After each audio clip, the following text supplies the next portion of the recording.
이제 성탄절이 3일 앞으로 다가왔습니다. 어린 아이들 중에는 성탄절에 산타크로스 할아버지가 와서 선물을 줄 것이라 기대하면서 학수고대하는 아이들이 있을 것입니다. 아마도 자기 방이나 또는 거실에다가 커다란 양말을 걸어 놓았겠죠. 여기에 내가 원하는 선물을 꼭 채워주십시오, 그렇게 생각을 하면서 그런 일을 하는 것입니다. 자, 그런데 어린 아이가 아닌 어른이 산타크로스를 기대하면서 커다란 양말을 걸어 놓고 있다면 어떻게 해야 될까요? 정신을 차리라고 등짝을 한 대 세게 때려줘야 되지 않겠습니까? 산타크로스 이야기는 어린 아이들에게나 들려줄 이야기지 어른이 듣고 기대할 그런 이야기가 아닌 것입니다. 꿈속에서 깨어나 현실을 바르게 봐야 하는 거 아니겠어요? 제가 성탄절 설교를 해오면서 느끼게 되는 것이 있습니다. 뭐냐면 너무나도 많은 그리스도인들이 성탄절 설교를 동화 속의 이야기처럼 여긴다라고 하는 것입니다.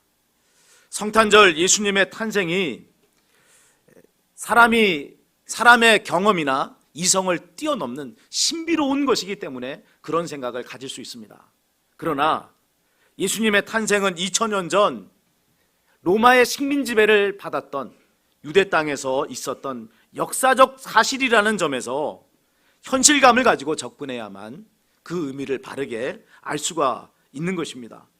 동방 박사들의 등장도 이런 측면에서 바라볼 때 왜 마태가 부정확하게 애매모호하게 그들을 기록했는지 이유를 알 수가 있는 것입니다.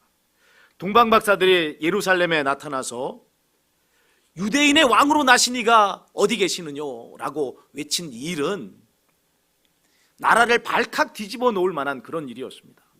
당시 이 유대 나라의 왕은 헤롯 왕이었습니다.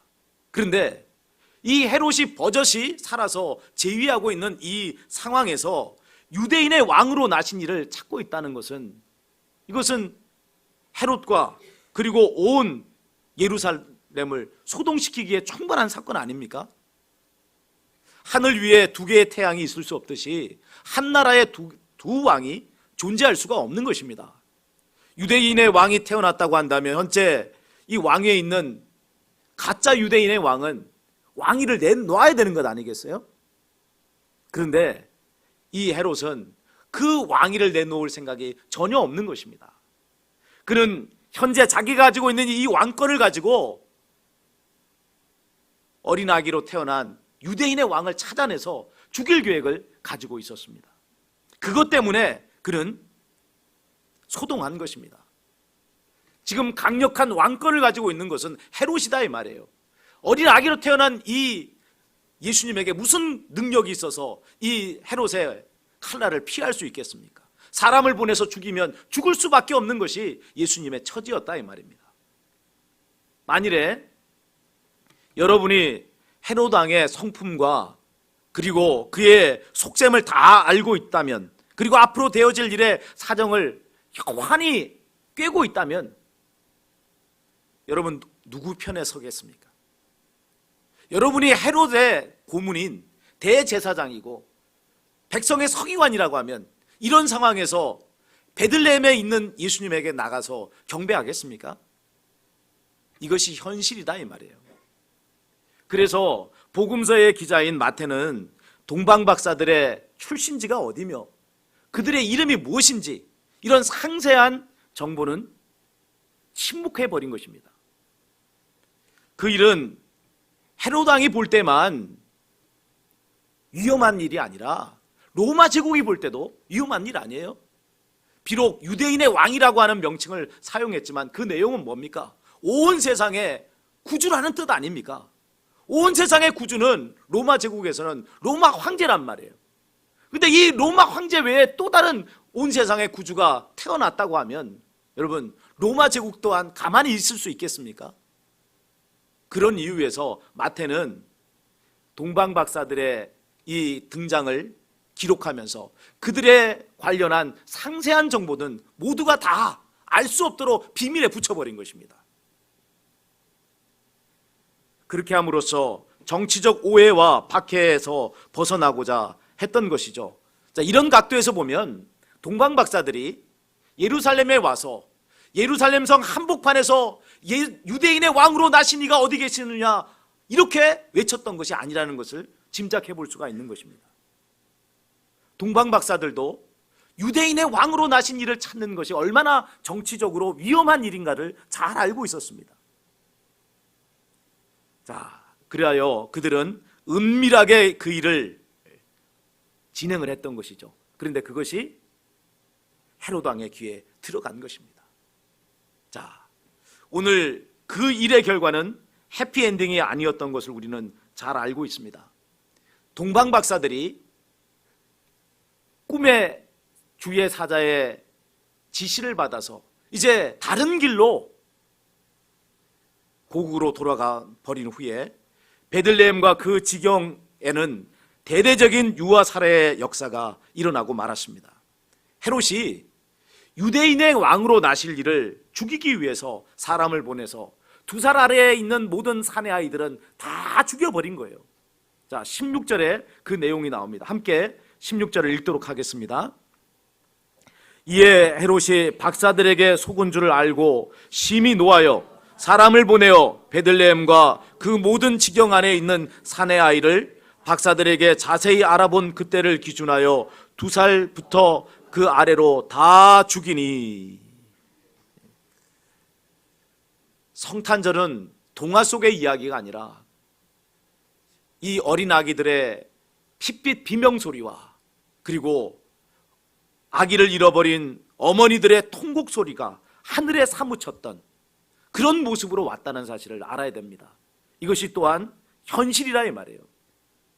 왜 세상을 구원하실 구주가 오셨는데 애꿎은 죄 없는 어린아이들이 죽어야 했습니까? 구주가 오셨으면 그 어린아이들이 죽지 않고 죽을 자리에도 살아나야 될 터인데 왜 이 아이들이 죄 없이 죽어야 했느냐 하는 것입니다. 이런 현실을 통해서 우리가 깨달아야 하는 영적 진리가 있기 때문에 그렇습니다. 그것이 뭡니까? 이 세상의 본질은 영적 전쟁터라고 하는 사실입니다.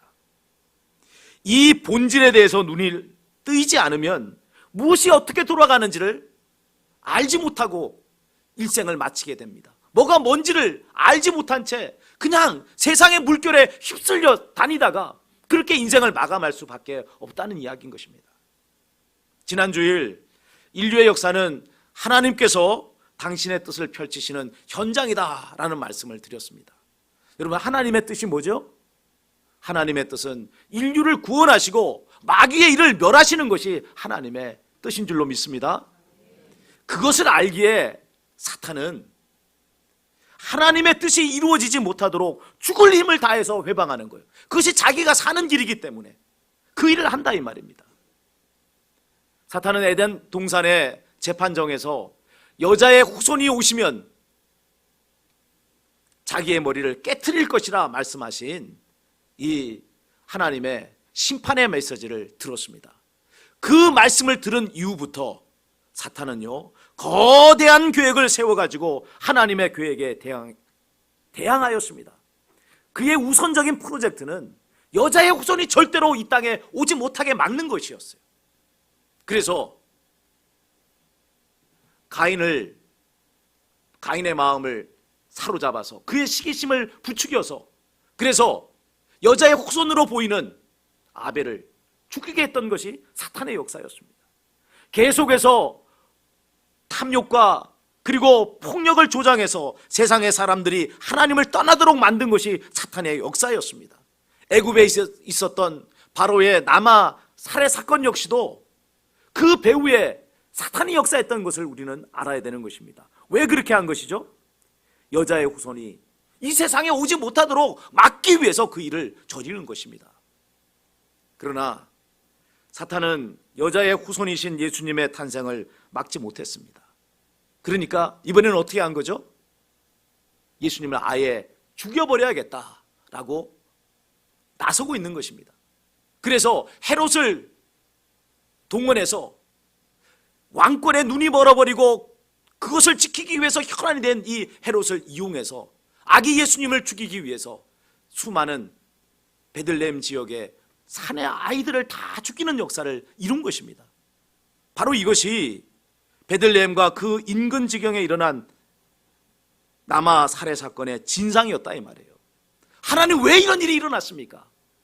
이렇게 원망하고 따질 것이 아니라 바르게 눈을 뜨고 이 사건의 진상을 보면서 사탄에 대한 불타는 적개심을 가져야 된다 이 말입니다. 성탄절을 동화 속의 이야기와 같이 대해서는 안 되는 이유가 바로 여기에 있는 거예요. 동화 속 이야기로 보게 되면 여러분 영적으로 사건의 그 진상을 분별할 수가 없습니다. 왜 이런 일이 일어났는지를 이해할 수가 없는 거예요. 우리가 영적으로 성장했다면, 어린아이에서 벗어났다면 이제는 성탄절이 일러주는 영적 현실을 명확하게 볼 수 있어야 한다 이 말입니다. 그것이 뭐죠? 사탄과의 영적 전쟁이라는 것입니다. 이것을 마태는 본문에 나오는 두 가지의 구약 예언의 성취를 통해서 명확하게 보여주고 있습니다.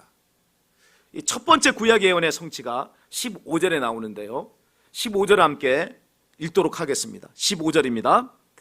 헤롯이 죽기까지 거기 있었으니 이는 주께서 선지자를 통하여 말씀하신 바 애굽으로부터 내 아들을 불렀다함을 이루려 하심이라. 아멘. 여기서 주목할 것은요, 이루려 하심이라 라고 하는 이 말씀입니다. 하나님께서 예수님을 애굽으로 피난시키신 것은 하나님의 뜻을 이루기 위하심이라는 거예요. 하나님의 계획 속에서 이루어진 일이라는 것입니다. 자, 그러나 이제 두 번째 구약 예언의 성취는요, 첫 번째 성취와는 다르게 표현되어 있는 것을 볼 수가 있습니다. 우리 17절, 18절입니다. 이것 또한 함께 소리내서 읽습니다. 이에 선지자 예레미야를 통하여 말씀하신 바 라마에서 슬퍼하며 크게 통곡하는 소리가 들리니 라헬이 그 자식을 위하여 애곡하는 것이라. 그가 자식이 없으므로 위로받기를 거절하였도다 함이 이루어졌느니라. 여기서 마태는 헤롯에 의한 유아 살해 사건, 남아 살해 사건을 일찍이 바벨론에 의해서 유다가 멸망받게 된 그 사건과 연결을 짓고 있는 것입니다. 자, 그런데 이 말씀에서 여러분 우리가 주목해야 될 것은 하나님의 이 뜻을 이루려 하심이라고 말했던 15절과는 다르게 오늘 두 번째 예언의 성취에서는 이 구약의 말씀이 이루어졌느니라 라고 표현하고 있다는 것입니다. 15절에 나오는 이루려 하심이라 라고 하는 이 말씀은요, 하나님의 적극적인 의지가 개입된 것을 말하는 것입니다. 하나님께서 그 말씀을 성취하시기 위해 적극적으로 의도적으로 일하셨다라고 하는 것을 말씀하는 것이죠. 반면에 오늘 두 번째 예언의 성취를 말하는 18절에 이루어졌느니라 라고 하는 이 표현은 헤롯의 이 남아 살해 사건은 하나님의 뜻과는 상관없이 이루어진 일이라는 것입니다. 하나님의 의도가 개입된 것이 아니라 하나님의 뜻과는 상관없이 이루어진 일. 물론 하나님은 그 일이 이루어질 것을 다 아시고 계셨습니다. 전능하신 분이니까. 그러나 그것은 하나님이 원했고 하나님이 적극적으로 개입해서 성취하신 일이 아니라는 거예요. 뭘 이야기하는 거죠? 그 배후에 누가 개입했다는 거예요? 사탄의 역사가 개입된 것이었다 하는 것을 말씀해 주는 것입니다. 자, 이제 여기서 우리는 더 근본적인 질문을 하게 됩니다. 전능하신 하나님께서는 왜 이런 지난한 과정을 통해서 인류를 구원하시느냐 하는 겁니다. 그냥 아무런 어려움 없이 바로 죄에 빠진 인류를 구원해 주시면 되는 거 아니에요? 근데 왜 이렇게 힘들고 어려운 과정들을 통해서 사람들에게 많은 고통을 안겨주시면서까지 이런 방법을 통해서 인류를 구원하시느냐 하는 것입니다. 왜 그런 거죠? 답은 분명합니다. 사람들에게 영적 전쟁의 실상을 바르게 깨닫게 해주심으로써 다시는 하나님으로부터 떨어지는 일이 없게 하기 위해서인 것입니다.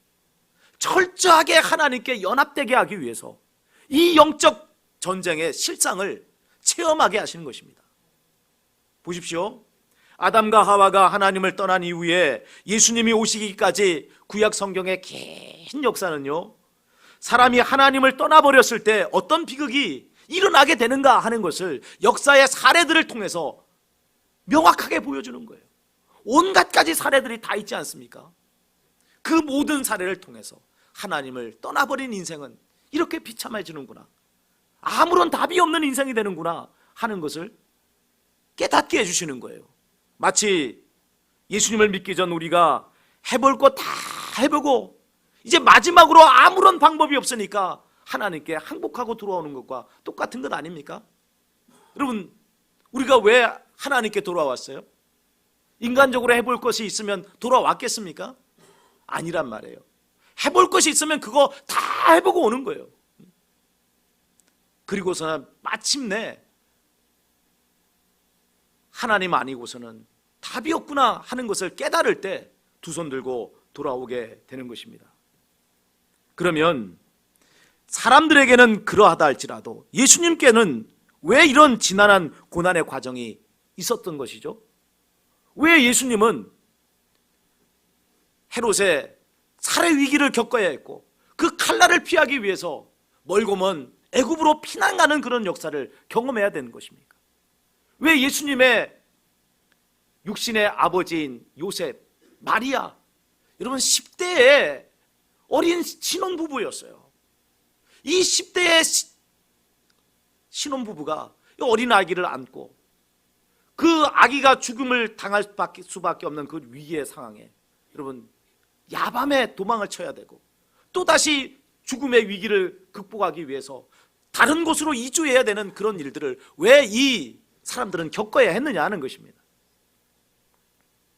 이유는 2장의 전반부에 너무나도 명확하게 드러나 있습니다. 예수님께서 왕으로 오셨지만 자기 백성이 이 예수님을 영접하지 않았기 때문입니다. 그들은 육신의 눈을 뜨고 있었지만은 영의 눈이 감겨져 있는 사람들이었습니다.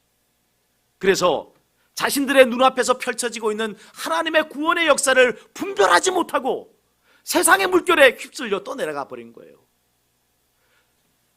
헤롯에게 붙어 있는 것이 자신들의 일신의 영달을 구하고 자신들이 원하는 바를 획득할 수 있는 길이요 생명을 유지할 수 있는 방법이라고 생각한 것입니다. 그래서 왕으로 오신 예수님께 나아가 경배하지 않고 도리어 헤롯과 더불어서 이 예수님을 어떻게 하면 없애버릴까 하는 일에 함께 소동하고 분주했던 모습을 우리는 보게 되는 것입니다. 이것 때문에 예수님은 고난당하셨던 것입니다. 아기 예수님이 헤롯이 죽자 다시 이스라엘 땅으로 돌아왔지만 유대 지역에 정착하여 살지 못하시고 갈릴리 나사렛에 가서 사시게 된 이유 역시도 헤롯의 뒤를 이은 아켈라오 역시 포악한 자였기 때문에 그렇습니다. 여러분, 성경은요 이렇게 예수님이 나사렛에 가서 정착하게 사시게 된 것을 이 선지자의 예언의 성취라고 말씀을 하고 있습니다.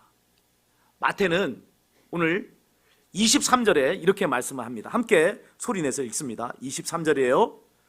나사렛이란 동네에 가서 사니 이는 선지자로 하신 말씀에 나사렛 사람이라 칭하리라 하심을 이루려 함이로라. 아멘.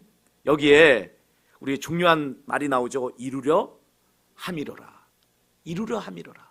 이 이루려 함이라는 말씀은 하나님의 적극적인 의지가 개입된 일이라고 말했습니다. 하나님의 계획을, 하나님의 뜻을 성취하기 위해서 하나님께서 적극적으로 의도를 가지고 개입하신 일이라는 거예요. 이것이 예수님께서 이후부터 나사렛 사람이라고 불리게 된 이유입니다. 그런데 여기에 이해하기 어려운 문제가 있습니다. 어떤 문제냐면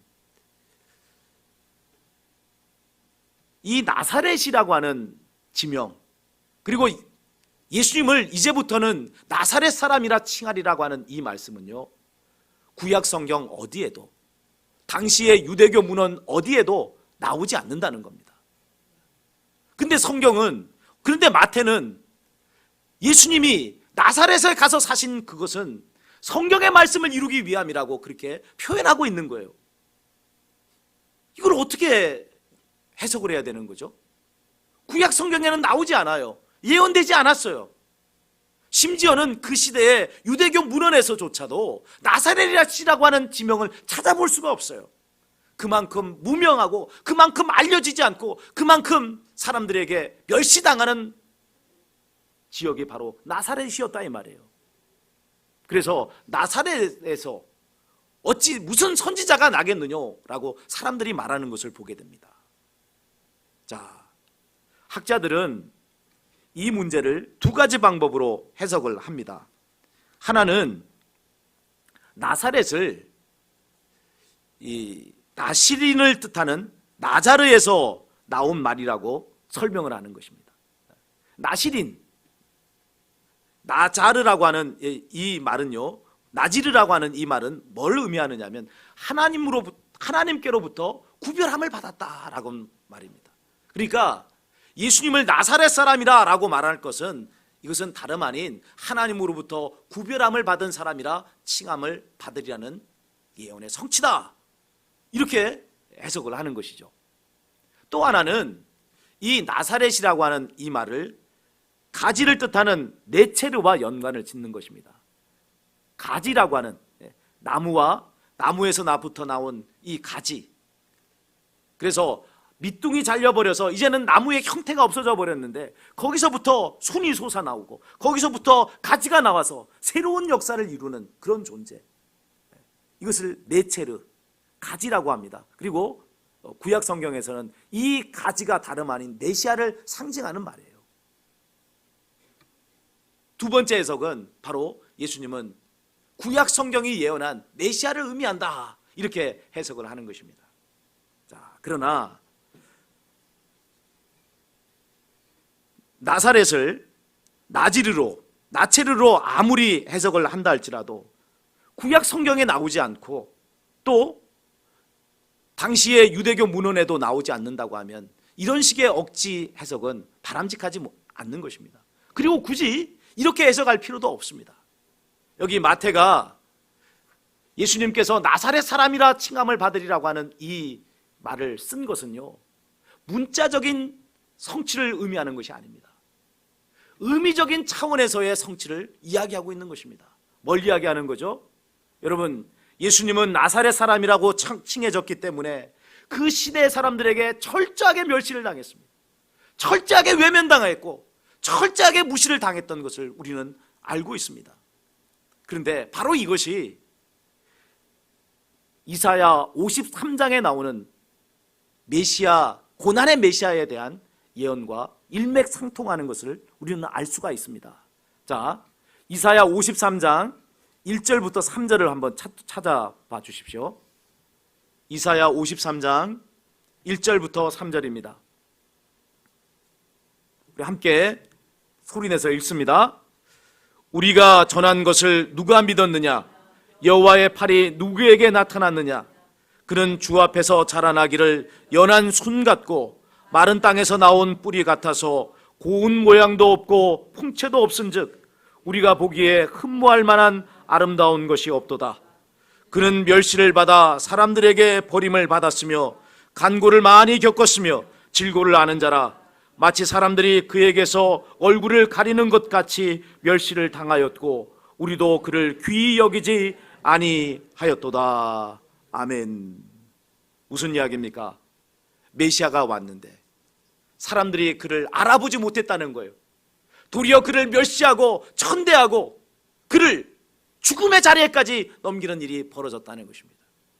나사렛 사람이라 칭하리라고 하는 이 말씀, 이 예언의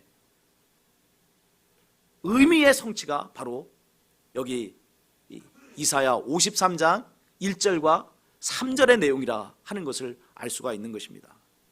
사랑하는 여러분, 성탄절을 3일 앞둔 오늘 하나님께서 우리에게 주시는 메시지가 무엇입니까? 성탄절을 동화 속의 이야기처럼 생각하지 말라는 것입니다. 거기에 담긴 영적 전쟁의 현실을 분명하게 깨달으라는 것이죠. 하나님께서는 인류를 구원하시기 위해서 당신의 독생자 아들을 사지에 던져주셨습니다. 그렇게 해서 우리를 구원하시고자 했던 것이 바로 성탄절이 가지고 있는 영적 현실인 것입니다. 그렇다면 우리는 이 성탄절을 어떻게 맞이해야 될까요? 성탄절을 산타크로스가 와서 선물을 주는 날 정도로 생각해서는 안 되는 것입니다.